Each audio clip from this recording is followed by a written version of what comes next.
సృష్టి test tubes centre ఇప్పుడు doctor నమ్రత arrest అయ్యారు. ఏదైతే స్పెర్మ్ కుంభకోణం అనాలా, లేకపోతే కనుక కృత్రిమ గర్భధారణ కుంభకోణం అనాలా, కేసులు ఏమైనా సరే వెంటనే ఆమె క్యారెక్టర్ అసాసినేషన్తో కూడినటువంటి స్టోరీలు స్టార్ట్ అయినాయి. అందులో గతంలో బిడ్డ నమ్మింది, గతంలో పేదలకు సంబంధించినటువంటిది అట్లా చేసింది ఇట్లా చేసింది అన్నట్టు సుదీర్ఘమైనటువంటి మెడికల్ ఫినామినాలు ఎంతోమంది బిడ్డలను కన్నారు ఆ సంస్థ ద్వారా.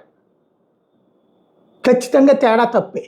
అది తెలిసి జరిగిందా తెలియక జరిగిందా అన్నది పోలీసులు సమగ్రంగా దర్యాప్తు జరపాలి. ఎందుకంటే భర్తకి తెలియకుండా, అంటే భర్తకి సంబంధించినటువంటి స్పెరమ్స్ వద్దనేసి వేరే వాళ్ళ దాంతో చేయించుకునే వాళ్ళు ఉన్నారు. లేదా భర్త స్పెరమ్స్లో కౌంట్ లేదని తెలిసినప్పుడు భర్త మళ్ళీ ఏమవుతుందో ఆ గొడవ అని చెప్పేసి వీళ్ళని ఆశ్రయించే వాళ్ళు ఉన్నారు. ఇట్లాంటి రకరకాలు ఉన్నాయి. వీటిట్లలో అది చాలా సున్నితమైన అంశం. ఇష్టపడి చేయించుకునే వాళ్ళు ఉంటారు, కష్టంగా చేయించుకునే వాళ్ళు ఉంటారు, వద్దంటే అవతల ఉన్నటువంటి వాళ్ళు బలవంత పెట్టి చేయించే వాళ్ళు ఉంటారు. ఇట్లాంటివి 100 ఉంటాయి. వాళ్ళకి తగవులు వచ్చినప్పుడు ఆసుపత్రినే టార్గెట్ చేస్తారు. బేసిక్గా బిడ్డలు కనకపోతే ఎట్లాంటి బాధ ఉంటుందో గొడ్రాలుగా పిలవబట్టడం, లేకపోతే అవమానించబడేటటువంటి ఆ మహిళకి తెలుసు.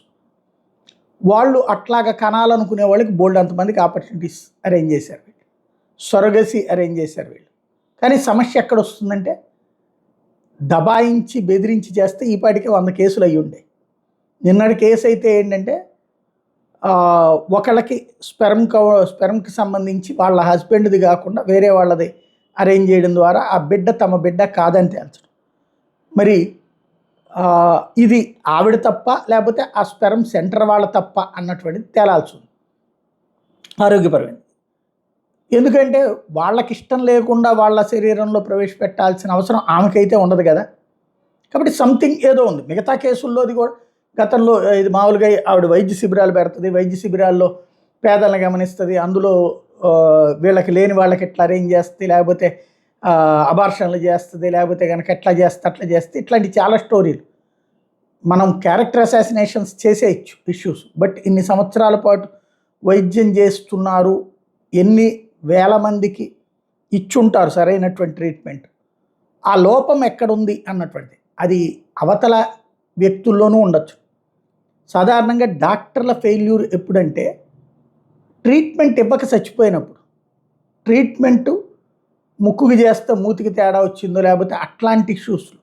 ఇక్కడ ఏం జరిగింది అన్నది సరిగ్గా ఆమెతో మాట్లాడగలిగి ఉంటే లేదా ఆసుపత్రి సిబ్బందితో మాట్లాడగలిగి ఉంటే వాస్తవాలు తెలుస్తాయి. మనం ఏంటంటే పోలీస్ ఎఫ్ఐఆర్ బేస్డ్ జర్నలిజం చేస్తున్నాం, వాళ్ళు చెప్పిన ఆరోపణలన్నీ నిజమని నమ్ముతున్నాం. కాబట్టి కొంత మీడియా ఇప్పుడు ఆలోచించాల్సింది సంయమనంతో కూడిన వాస్తవాలను వెల్లడించడం.